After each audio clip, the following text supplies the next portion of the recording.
Saludos, Masters de Star Wars. Yo soy la sombra del Imperio. ¿Qué? La sombra del Imperio. Hoy, Masters, como cada semana, resolveremos 5 de sus preguntas que me han dejado aquí en YouTube y en el Patreon. Siendo ese épico tema que desató el final de la serie de cómics de Darth Vader sobre si Palpatine es en realidad el padre de Anakin Skywalker, la quinta pregunta en este video en la que tendremos principal atención. Y si aún no han visto ese gran final, les recomiendo que vayan a verlo. El link está en la descripción para que puedan entender todo el contexto que hablaremos aquí. Así que si tú dejaste un comentario aquí en YouTube o en Patreon y no está en este video, recuerda que siempre recibirás una respuesta personal mía a una pregunta en Patreon y de paso con cualquier donación podrás ayudarnos a mantener este canal y llegar a la meta de desarrollar ese proyecto de cómic de Darth Vader y la sombra para el 2019. Ok, pero entrando en la primera pregunta del día que me dejaron en la última semana, el Master Licaón Z en YouTube nos pregunta ¿a qué Jedi mató Darth Sidious para corromper sus cristales Kyber? Primero que nada hay que aclarar que aunque en Legends Darth Sidious tenía 4 sables de luz rojos idénticos escondidos en diversos lugares, con ese mango pulido y plateado y dorado, en el canon pues esto ya no es así hasta el momento, ya que solo se conoce que Darth Sidious tenía 2 sables idénticos, esto por esa escena de Clone Wars donde se enfrenta a Savage Opress y Maul al mismo tiempo. Así que debió corromper no 1 sino 2 cristales, ¿cierto? Pues debemos saber que el concepto de purificar o corromper cristales Kyber por medio de la fuerza es relativamente nuevo, de unos 2 años para acá. Se ha abordado en el canon únicamente para explicar en la novela de Ahsoka cómo la no Jedi purificó 2 cristales rojos de un inquisidor al color blanco que todos conocimos en Rebels, y también para explicar en la serie de cómics de Darth Vader 2017 para narrar la historia de cómo Vader obtuvo su cristal Kyber verde de Kira Kinfila y terminó convirtiéndolo así en un bello rojo carmesí. Y esas son las únicas evidencias del canon. Esto claro lo supo Vader gracias a que Palpatine se lo explica acerca de cómo un Sith debía corromper su cristal Kyber,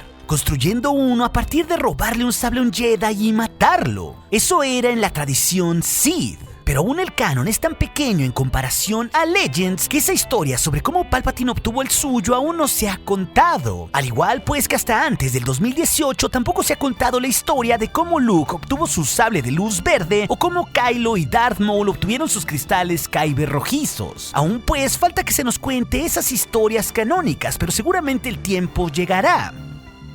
Y justamente hablando de Maul y Kylo Ren, el Master Manuel Martínez en Patreon nos pregunta ¿quién ganaría en una pelea entre Kylo Ren y Darth Maul? Y debo decir que resulta un tanto complicado delimitar un ganador si hiciéramos un versus entre estos dos personajes en su plena adultez. Maul fue un alumno de Darth Sidious y tuvo un enorme poder en la fuerza como ninguno. De hecho, Maul fue probablemente el mejor y más hábil aprendiz de Sidious, superando incluso a Tyrannus, pero estaría por obvias razones debajo del elegido de la fuerza Anakin. Y Maul era un duelista acrobático único, dominando las formas 6 y 7 con el sable. Con ello mataría a grandes rivales de su época como Qui-Gon, pero a pesar de esto sería vencido en varias ocasiones por un rival mucho más diestro con la espada y con mayor conocimiento en la fuerza como lo fue Obi-Wan Kenobi. Así que si bien Darth Maul podría competirle y causarle un gran daño letal a Kylo Ren si hubieran tenido la oportunidad de enfrentarse, no dudo que Kylo Ren lo hubiera podido vencer. Y esto porque justamente él llevaba en su sangre el poderoso don de la fuerza que solo llevaban consigo los Skywalkers. Uno que se nos dijo que incluso Padme podría sentir cuando se hizo una escena sobre ella en el episodio 3, o incluso por lo dicho por Luke Skywalker en los últimos Jedi, diciéndonos que se admiró de Ben Solo por su conexión única en la fuerza, precisamente por formar parte del mismo linaje de su familia. Vaya, creo que los Skywalkers son una cosa aparte por su conexión con la fuerza que los pueden hacer casi vencer a cualquier rival, siempre y cuando no caigan por su propia soberbia, claro. Y un ejemplo de esto son las técnicas tan únicas que hemos visto de parte de Kylo Ren como para detener un blaster en medio del aire como nadie más lo ha hecho, o inspeccionar la mente de otros para buscar información y torturarlos. Así que si consideramos que muchos individuos que no eran Skywalkers vencieron a Maul como Sidious o Kenobi, o que incluso en Legends el propio Vader venció en una extraña batalla a Maul, entonces podremos asumir que cualquier Skywalker y uno como Kylo Ren podría vencer perfectamente al Sabrak tatuado. Es así que en nuestra tercera pregunta, el Master Pro Royal nos cuestiona desde la Argentina por qué los Wookiees solo usaban ballestas y no blasters. Debemos saber que las bowcasters o ballestas blasters eran armas sumamente pesadas, Masters, y por eso no las usaba un humano en realidad. De hecho, eran comunes en los Wookiees precisamente por su tamaño y porque un Wookiee era mucho más fuerte y robusto que un humano, aunque también otras especies alienígenas las usaron, como vimos que el alienígena cazarrecompensas Embo la usó durante la serie de Clone Wars. Las bowcaster eran mucho más poderosas que un blaster común, como también lo pudimos ver en el episodio 7, cuando Han Solo le pidió prestada su arma a Chewbacca. Eran pues no solo armas pesadas, sino potenciadas para hacer mucho más daño que una pequeña pistola que podría hacer un buen daño al corto alcance o que podía esconderse fácilmente. Precisamente por ese intenso daño y su pesadez era común que un Wookiee la usara porque su cuerpo se los permitía y podrían hacer así mucho más daño con ellas. Así que esto explica por qué esta arma era toda una tradición cultural de los Wookiees y por qué fue usada durante la Guerra de los Clones en medio de la batalla de Kashyyyk en el episodio 3. Pero en esta penúltima pregunta, antes de llegar a ese cuestionamiento sobre el padre de Anakin, el Máster Ignacio Caterina nos pregunta ¿cuánto pesa un sable de luz o si su hoja tiene peso? Pues debemos saber que se ha estimado al analizar los componentes de un sable de luz que aproximadamente con todo, mango y componentes interiores, estos potencialmente pesarían, si no tuvieran ninguna modificación extra, aditamentos o ventilas como la de Kylo, alrededor de 2.2 libras, prácticamente 1 kilogramo. De hecho, los libros de los juegos de rol de Western Games dicen que exactamente un sable de luz pesaba entre 2 a 3 libras, lo que es una cantidad aproximada entre 1 a 1.4 kilogramos. Aunque el asunto de la hoja es un tanto más complicado, ya que podemos suponer que sí pesa la hoja del sable, porque técnicamente no es luz, sino plasma que quema, y el plasma sí tiene cierta densidad y peso, aunque claro, esto puede variar de acuerdo a qué tan larga sea su hoja, al igual que puede variar el peso según el largo de la empuñadura. Sin embargo, George Lucas en la trilogía original siempre dijo que los sables debían tomarse con las dos manos porque eran armas sumamente pesadas. Por eso los movimientos eran más lentos en la trilogía original y siempre como un mandoble. Aunque claro, muchas de sus propias reglas con los estilos acrobáticos de los Jedi de las precuelas cambiarían totalmente, porque ahí se mostraría el apogeo donde había más usuarios de la fuerza en la historia galáctica y por eso podría haber todo tipo de maniobras y tomar el sable con una mano o incluso dos sables al mismo tiempo, no importando en sí qué tanto pesara una espada.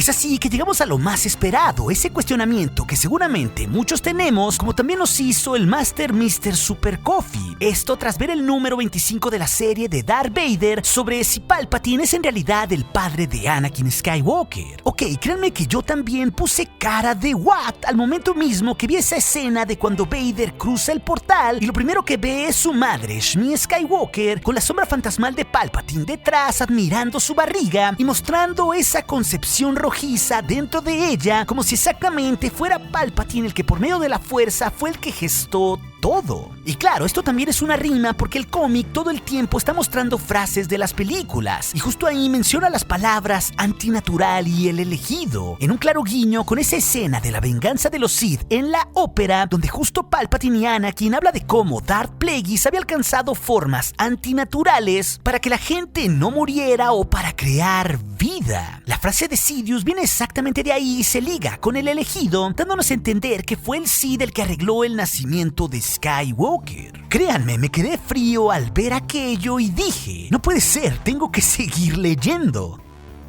Pero creo que lo que está haciendo aquí el autor de la historia, Charles Soule, es jugar con nuestra mente todo el tiempo en este cómic final de una bizarra manera. Y les quiero probar algunos puntos de esta historia antes de darles mi veredicto final sobre lo que pienso sobre si Palpatine es o no es el padre de Anakin. Ok, sin duda esa prueba de Shmi y Palpatine es evidente, pero también al mismo tiempo eso es una metáfora si analizamos toda la historia del cómic sobre cómo Palpatine deseaba tanto tener al elegido a su lado para acabar con los Jedi, porque tal cual se nos muestra todo lo que sería significativo en el pasado, presente y futuro de Anakin Skywalker, viendo cómo conocía a Palpatine y se volvía su figura paterna, pero también a Obi-Wan Kenobi y comenzaba a entrenarlo en la Orden Jedi. Esto pues se nos muestra a la par, pero también aquí Obi-Wan comienza a tener importancia, porque cuando aparece el templo Jedi en lugar de su castillo, las frases que oye Anakin son exactamente esas de Kenobi de la trilogía original sobre que las verdades que conocemos dependen de nuestro punto de vista. Claro, ahí Anakin, dependiendo su punto de vista, ve el templo Jedi y después también su castillo oscuro, mostrándonos ahí su dualidad.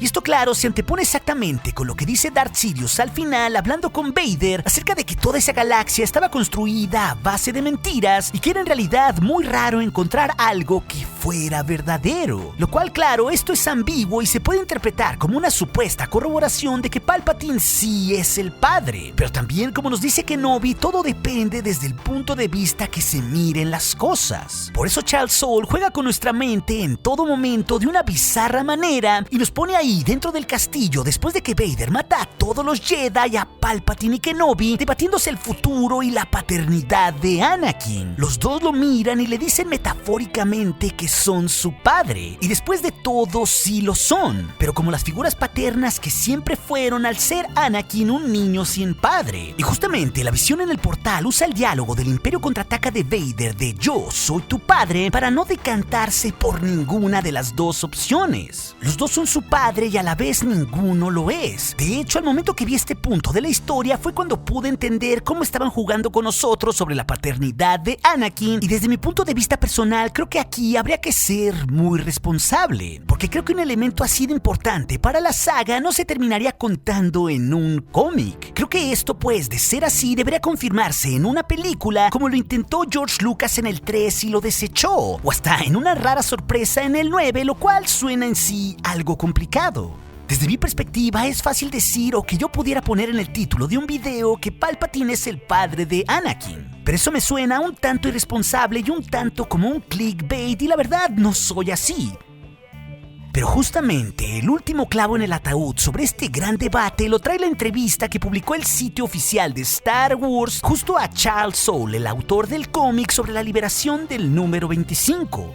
El cual, créanme, confirma algunas cosas y nos da la propia visión del autor de esta genial historia. Soule primero nos dice que él quería que el arco culminara con un Vader diferente al como empezó, con el número 1 diciendo un sí en lugar de un no. Porque justo esta serie es épicamente redonda porque Vader niega su destino diciendo 3 veces no en el número 1 al momento que sabe que Padme murió por su culpa. Y todo gira en torno a eso para intentar salvarla. Y acaba pues al decirle a su maestro que sí encontró la verdad, corroborando todo lo que necesitaba saber para convertirse en ese villano indestructible. Pero recordemos que aquello es exactamente una visión de la oscuridad. Esta le está mostrando a Darth Vader lo que el lado oscuro de la fuerza quiere que vea para que cumpla su destino. Pero en su entrevista en el sitio oficial, Charles Soule corrobora varias cosas y nos dice específicamente cómo está jugando bizarramente con nuestra cabeza.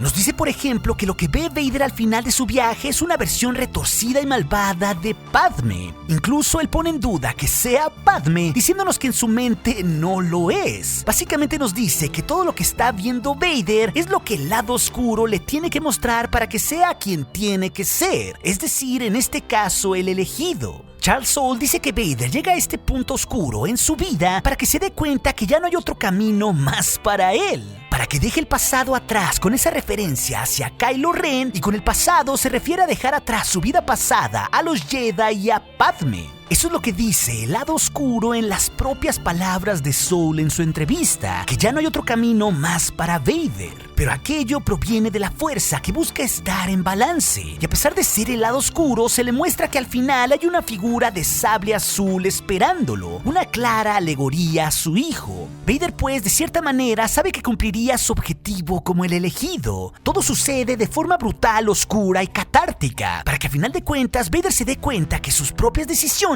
lo llevarán a tener que vivir encerrado en una máquina las próximas 2 décadas. Es más, esto es tan abierto, Masters, que Charles Soule específicamente nos dice en esa entrevista que les dejaré en la descripción del video, que lo que buscaba es que cada uno de nosotros tuviéramos nuestra propia interpretación totalmente abierta a creer lo que queramos. La ambigüedad, pues, sobre el destino de Anakin, sobre lo que ve de Padme y sobre si su padre es Palpatine o no, es totalmente subjetiva. Toda la visión en sí lo es. Por eso hay un juego tan bizarro todo el tiempo para hacernos pensar una cosa u otra, porque es exactamente lo que quiere el autor autor de la historia, para que a partir de ella entremos exactamente en estos debates. Vaya pues, lo que yo sentí al final era tener muchas más preguntas que respuestas, queriendo saber más de todo lo que sucedió, y eso es específicamente lo que pasó con el final de esta historia. Así que, ¿cuál es mi veredicto muy particular? Pues creo que el lado oscuro y aquel lugar similar al mundo entre mundos muestra verdades parciales. Y créanme que me mueve esa tétrica escena de Sidious y el vientre de Shmi Skywalker. Pero eso es un fragmento y hay que ver el todo de la historia, con esa paternidad que se debate todo el tiempo de Anakin. Y desde mi punto de vista, no creo que esto sea concluyente para decir que efectivamente Palpatine es el verdadero padre de Anakin. Si hay un guiño en forma de juego, pero esa historia exactamente quiere que le demos vuelta a aquello. Claro, también esto podrá ser un punto de partida para decirnos que todos los Skywalkers son oscuros en el 9 de una bizarra manera, pero me parece difícil que pueda darse eso, aunque no lo descarto.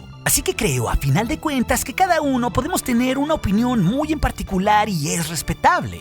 Pero yo no creo que eso sea una prueba total para demostrar que Sidious creó a Anakin, porque precisamente el todo de la historia gira todo el tiempo en ese debate entre la luz y oscuridad que tiene a un Skywalker. También sobre sus decisiones, y porque se nos termina demostrando que claramente tiene dos figuras paternas que se contraponen. Así que esperemos que en el futuro del canon tengamos más episodios tan épicos como este. Pero si te perdiste esa historia o algún detalle sobre el gran final de los cómics de Darth Vader, esa aventura te la dejaré aquí en las pantallas finales, al igual que otras historias sobre esos cómics que seguramente serán de tu interés. Y recuerden, Masters de Star Wars, nuestro aliado es la fuerza y un poderoso aliado es. Hasta aquí su amigo, la sombra del imperio.